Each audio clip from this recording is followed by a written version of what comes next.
جاء الحق وزهق الباطل إن الباطل كان زهوقا. I bear witness that Muhammad, the son of Abdullah of Arabia, sallallahu alayhi wasallam, peace and blessings of God be upon him, is the messenger of God. In the Torah, it says, Lo ish el v'chazev in Hebrew.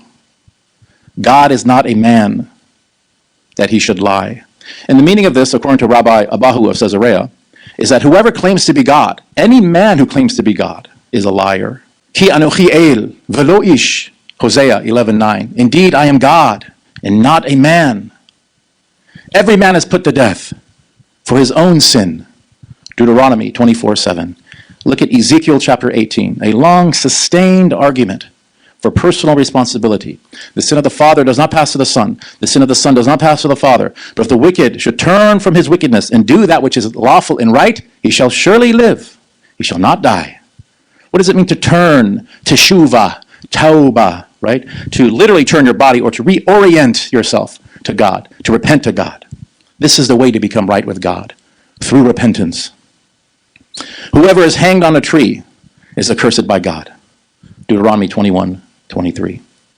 Do not drink blood, a chukath olam, an everlasting statute among your generations. Leviticus 3:17.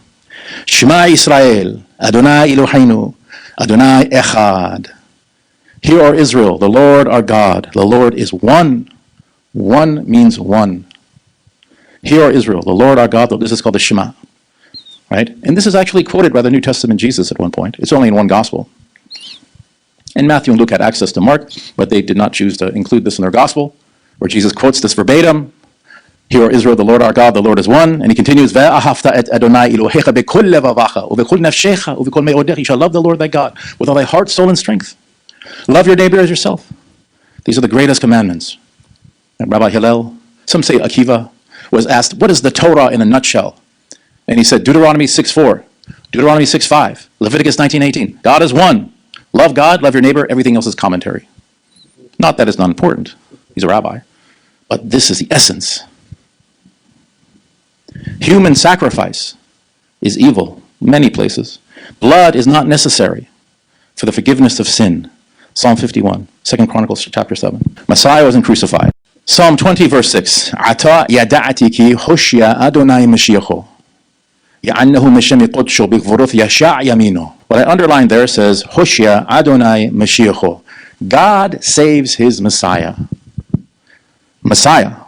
This is in the Hebrew. Mashiach. The Qur'an says, and on account of some of the Jews' denial of their saying against Mary a great slander, and they're saying, we have surely killed the Messiah. And of course they're saying this in mockery, this so-called Messiah, Jesus, son of Mary, the so-called messenger of God. And then God says, in fact, they did not kill him, nor did they crucify him, but it appeared to them as if they had. So this is a major point of contention between Christians, at least traditional Christianity, and traditional Islam. And indeed, those who differed over him, meaning Jesus, are in doubt about it. They have no knowledge of it, just following conjecture.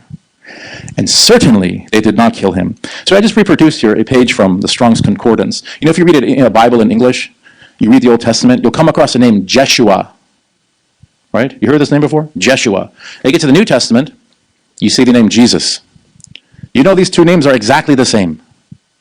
Jesus' name is Jeshua. But for some reason, in the English Bibles, he's called Jesus. But the same name in Hebrew, Yeshua, in the Old Testament, is Jeshua.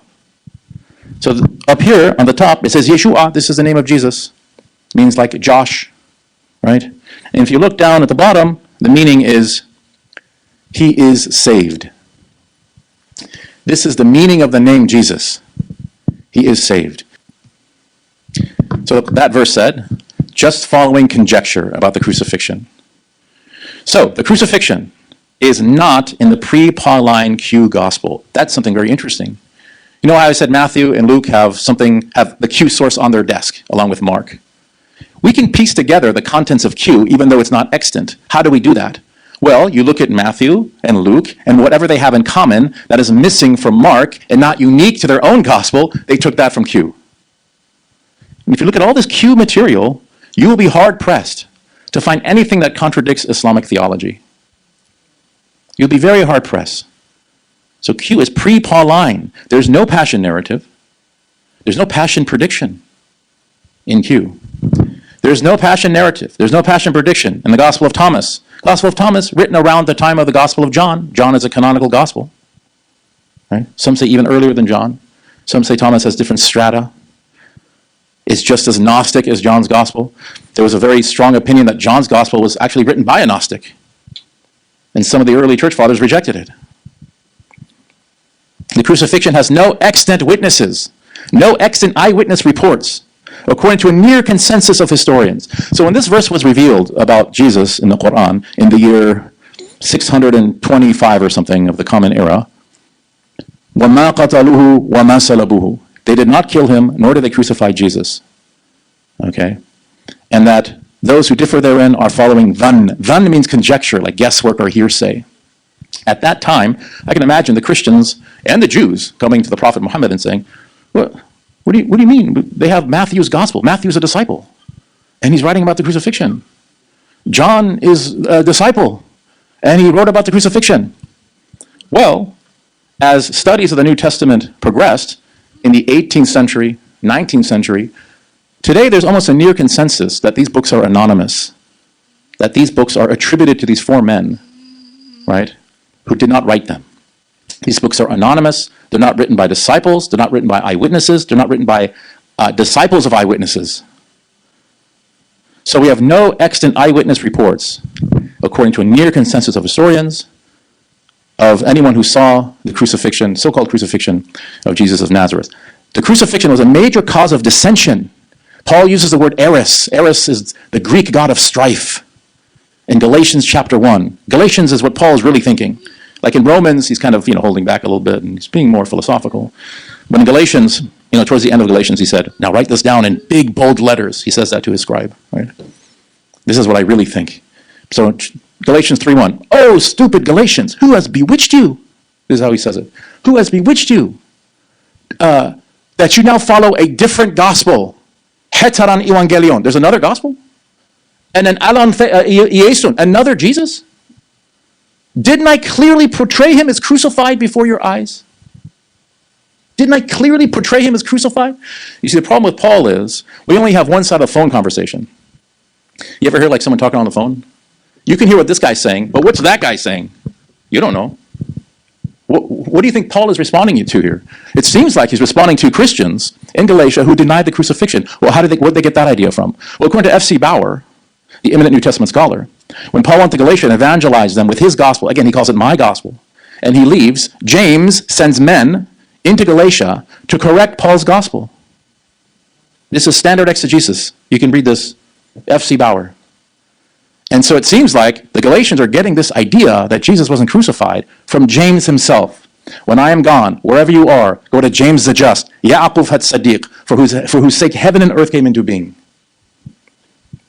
The crucifixion was first mentioned by Paul, who claimed to have received his gospel via direct revelation, not from the disciples. He's very adamant about this, right? So his so-called creed in 1 Corinthians 15, you have to read that in the sort of scheme of his entire corpus, where he says in Galatians, I received this gospel from no man. It was taught directly to me by revelation of Jesus Christ.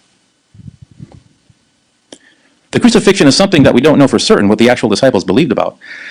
They likely believed in, as Paul says, another gospel, another Jesus, compared to Paul's gospel.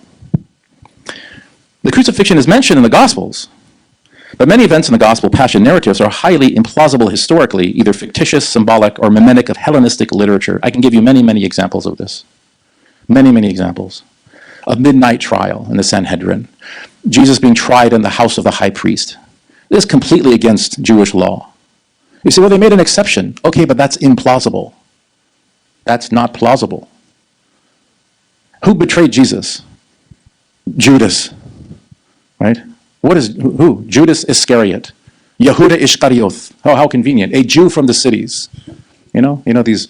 These country bumpkin disciples of his who can't read or write, these fishermen, swindled by a city-slicking Jew. This seems to be an anti-Jewish trope. Is this historical? Simon of Cyrene carrying the cross of Jesus. Following Jesus. Take up your cross and follow me, Simon.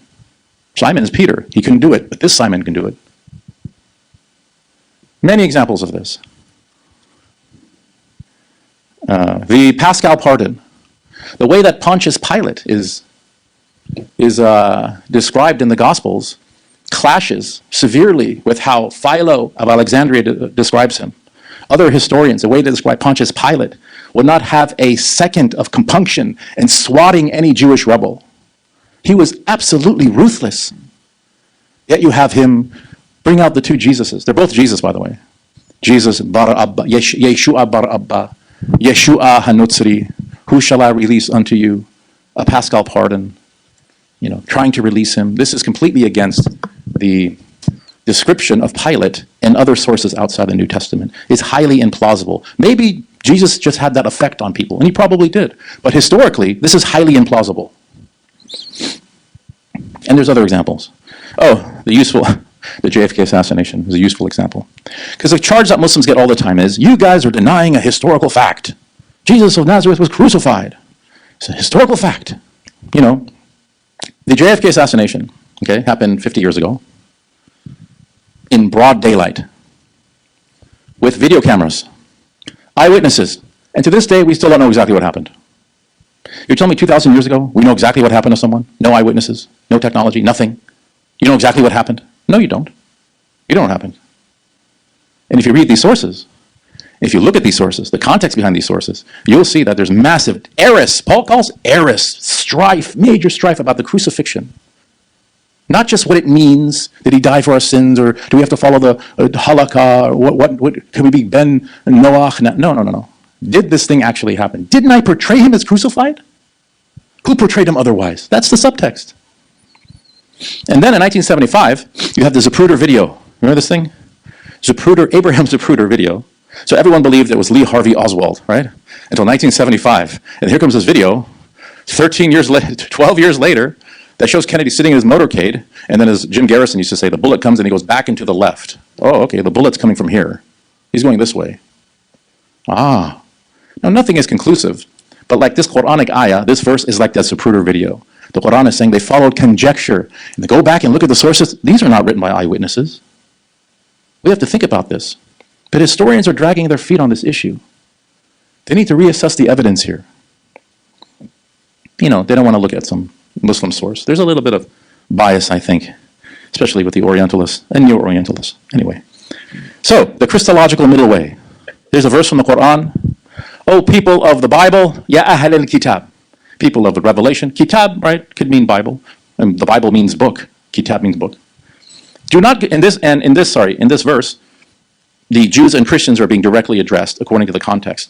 Do not go to extremes in your religion, and do not say about God except the truth. The Messiah, Jesus, son of Mary, is indeed nothing but God's messenger and his word that he cast a Mary and a spirit from him. So believe in God and his messengers, and do not say three. Now interesting here, the Quran is وَلَا تَقُولُوا ثَلَاثَ. Just don't say three. So any type of three. The Quran is not saying, don't say three persons, don't say three beings, don't say Father, Son, Holy Spirit, don't say Father, Son, Mother. Just don't say three. إِنَّمَا اللَّهُ إِلَهٌ وَاحِدٌ. For your God is one. Highly exalted to see that you should have a son. And again, son here. Okay, let me explain this. Okay. Imam al-Ghazali, one of our great scholars, he said, during the time of Bani Israel, right? During the time of the children of Israel, when they had the prophecy, father and son, these terms were used honorifically, figuratively, right? So for example, Isaiah 64:16, Atta Adonai Avinu, you are the Lord our Father, right? In the Psalms, you are my beloved, Kulakim, you are all sons of God, right? In the Psalms. So this is meant to be figurative. But here the Quran is talking about this idea that Jesus is the Son of God in his metaphysical sense, or even in a physical sense, because Mormons believe in this kind of physical sense. But this idea that God shares anything, that the Father shares anything with other persons. This is called perichoresis. This is a Trinitarian doctrine. The Father, Son, Holy Spirit, three separate and distinct persons, where each one fully God, in and of himself. They share in the actions, and they share in their actions, and they're inseparable in thought and consciousness. They're of one mind. To him belongs whatever is in the heavens and the earth, and God suffices as a trustee. The Muslim position is a great messenger and prophet Messiah. And this is the conclusion. ذَلِكَ عِيسَى بْنُ مَرْيَمْ قَوْلَ الْحَقِّ الَّذِي فِيهِ يَمْتَرُونَ. That is Jesus, son of Mary, and this is the word of truth about which they dispute. In other words, the aforementioned Christology that the Qur'an is mentioning, this is the truth about Jesus that all these people are disputing about.